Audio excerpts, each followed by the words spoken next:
Sometimes people are not what they seem to be. Beatrice finds this out when she marries herself off to a man who lives overseas. Mail Order Marriage for Shy Brides by Molly Gutman. I am so shy, like the very shyest, and oh, am I quiet. They call me a mouse, and they say I'm always sneaking, and that they never feel me in the room until they turn and behold me. That the pads of my feet are soft on carpet tile, soft on the thick dead leaves, and that I'd make a good killer if I had the inkling. They say if I hate it here, if I hate them so much, I should put myself on one of those mail order bridal sites. But I don't hate them, not even a little. I just have to leave, that's all. The matchmaker's address is near a strip mall and a cinema, off the I-40. I park at the strip mall and go to the rest of the way on foot. I'd rather delay the meeting as long as possible, rather not face another stranger and plod through the bumble of an introduction. But such are the requirements in the search for a husband. That's the point of the website The Matchmaker, isn't it?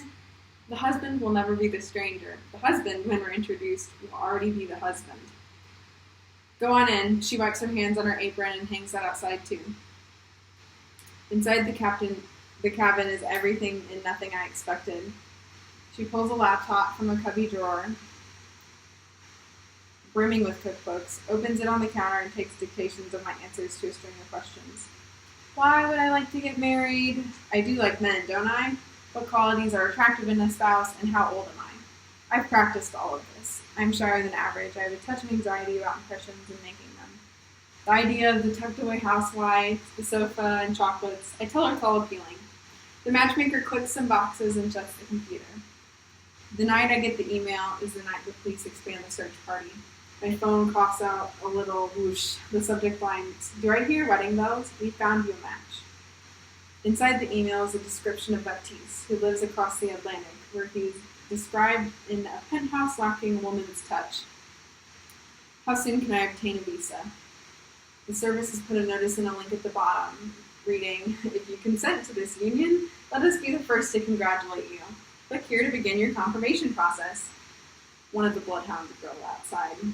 They're looking for Wendy, who by now has been missing all weekend.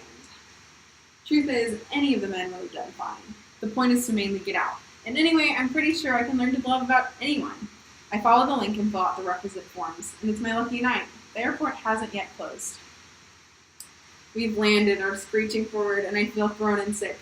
Except then, we're berthed through a sleek white tunnel and given our gate check baggage, and there, at the end of the lobby, curlier than teeth, is Baptiste. First he shakes my hand, we hug awkwardly, and the suitcase moves from his to mine, and the Frappuccino transfers from his to mine. I don't know why I mentioned Frappuccinos in the matchmaking profile. I take my coffee, instant and hot enough to blister lips. Mercedes? I think I recognize the badge. The car rides as smooth as glass. A garage door disappears into the wall, and we pass through it into a shadow. How is the building livable yet? He says he's the very first occupant, and that they've allowed him to move in early. Come August, we'll have a concierge and a doorman and a weekly team of cleaners, but now we're all by ourselves. We call it cozy, he says, and winks. He's a cute one, and my stomach starts to flower up. I'm still cautious. Who wouldn't be? About the isolation, about the whole building just for the two of us, and with a perfect stranger. And then you have to wonder about what kind of person orders a spouse from across the ocean. My darling Beatrice, he calls me. He pronounces it Beatrice, as in my darling Beatrice. You do cook such spicy food. Never mind how hot the jalapenos have been since we hired a shopper. I'm perfectly aware the food's spicier. What I say instead is how I could better tailor our food if you let me do the shopping myself. I'm wary of shoppers and painters and the concierge and the cleaning teams we'll have come August. It's not what you said you wanted on the profile. Anyway, this part of town is more dangerous. At least wait until construction is finished. He locks the door for emphasis that that's the end of the argument. Mama and Daddy call me on video. Their faces are on the little screen and double chin from the angle of their laptop. Baptiste stays with me on the sofa, rubbing his thumb on my knee so that they can see it. He smiles and brightens and tolerates their question. Then he plants a kiss in the squishy middle of my cheek and leaves to get an apple. They say I look well, and they do too. Mama is blushier than she's been in a while. It's fine. Great, I say. But he wants a baby, and I'm not so sure. Children don't seem kind of the decision to be unsure about. And they say no. They suppose not. And of course they'd love a grandchild. They tell me when Wendy was found down the river with 3 holes in her neck. Made by something like a hand rape, police think, from which all our quintessential Wendiness leaked. I don't mean to start collecting apple seeds at first, and then I've got a little pile of them tucked in a napkin, and I think, just maybe, I'll plant a tree. This is not to mention how growing a tree would defy all other precedents of plants previously under my care. I didn't inherit my mother's talent with flowers. The shopper girl comes again, baskets loaded with peppers, like I asked. I ask her in for coffee and make it with a jar of instant I keep under the counter. Why don't you just sleep one day, she asks. Because I'm not miserable. I don't know how much of the language. And I don't know, I say, maybe I want to... Elevator whirs, Baptiste is coming home. I've got to go, she says. I get the sense that many here are afraid of him. Visit soon. It's not an invitation as so much a polite command. Baptiste kisses me hello. I tell him I want a dog. I can't even keep plants alive, I say. That's not an attractive secret to admit. But the dog will be a test. If I can keep the dog alive, then maybe a child isn't quite so bad of an idea. That night he comes back with the dog exactly to my specifications. A moppy thing, approximately the size of my foot. He shutters Henry outside the bedroom. When we come back, it's chewed the molding. Whatever will we do with you, Baptiste says, and ruffles the top of the head like it's a little boy. We'll bring contractors up to fix it.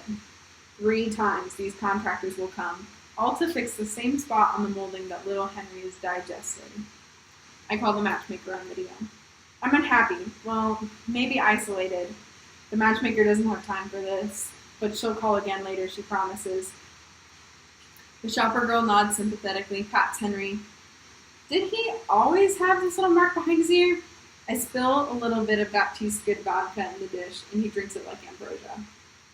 The only drink I ever liked was moonshine Wendy helped me to make, called apple pie, a special batch Bill Larkin invented after his distillery burned down a while back.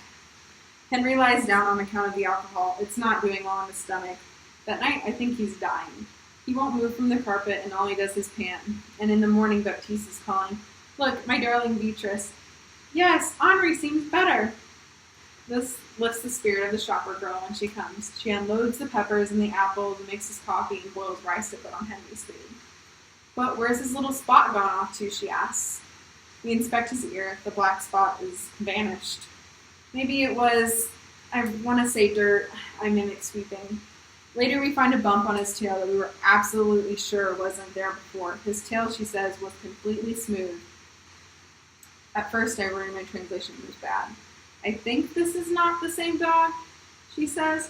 We shiver at the possibility that this is a replacement Henry. I get better about collecting the apple seeds. Not that I mean to, but I see the core of each apple on its plate. How it looks the same as the last apple but isn't, and I think of poor Henry. I research how many apple seeds are too many for a dog Henry's size. The internet estimates 10 can kill him. I feel just terrible, really, that he's become an experiment. Sweet little experiment, I say in English, testing a new name to see if it feels better. Maybe I was an experiment. The matchmaking service was an experiment, even a way to leave home and quickly. I drop 20 seeds in the grinder, pour them into a baggie, which stays in the cabinet until Baptiste comes home. So he comes home. Henry's not feeling well again, I say, but I've got to be sure that Baptiste is replacing the dogs. Okay, he says, but I'm sure it'll be fine by morning. Baptiste's car appears in the corner of the window. He parks next to the dumpster and deposits something and drives away. When he's back, he takes his pocket knife, I see now, and carves out flecks of bite mark from the doorway. I hear the curious sniffing of a new dog. "Really," Baptiste says, sleepily nuzzling his lips on my neck. "We'll have to take him to a behavior specialist. He must stop this chewing habit, or I'll have to kill the little thing." The problem with Wendy is I asked her to stop bringing booze, and she didn't, and Mama neither. I thought Wendy was my friend, and here she was letting me ruin myself. Here she was letting Mom do the same. Apples are everywhere. The shopper girl double-checks my Swedish. I'm careful what I say around her now. We're starting to sound like each other, and I like her. The man who comes to fill the work order eyes my belly, says "babies," which turns out I never needed to translate. The penthouse fills with apples, and every basket on every counter and 2 of my bedroom drawers make pies and cobblers and salads. Don't get me wrong, Baptiste can be endearing. For example, his general allergy to spice, and how that dislike is going away. Tonight he even asked for hot sauce, since I've given him a plate covered in his own mild salsa. Maybe he's replacing dogs because he wants me to be happy. Maybe he wants me to think I'm good at raising it, that my black thumb for plants doesn't extend to animals, and that my care isn't a death sentence. I could give it time, learn to be happy here, maybe even love Baptiste and forgive him his multiple Henrys, or he could forgive me mine. I'm becoming unclear on who's done the trespassing in this particular situation, because the truth is, maybe I like this sinister edge of mine, because I've mixed the apple seeds, the cyanide, and his milder salsa and loaded his plate with it. I miscalculating. No sense in denying it. I meant to make the dough stronger. Or maybe not. The seeds suffocate by attaching to blood more quickly than oxygen can. Baptiste clutches his chest. When I'm back, he's called 112, croaks some words into emergency dispatch, and threw the phone in my direction. So yes, I answer it. In broken Swedish, I say the address. I have no desire to implicate myself. And so the ambulance ferries us from the apartment. Not exactly how I intended on leaving. Well, yes, I'm unhappy you caught me. It indicates a lapse in quietness.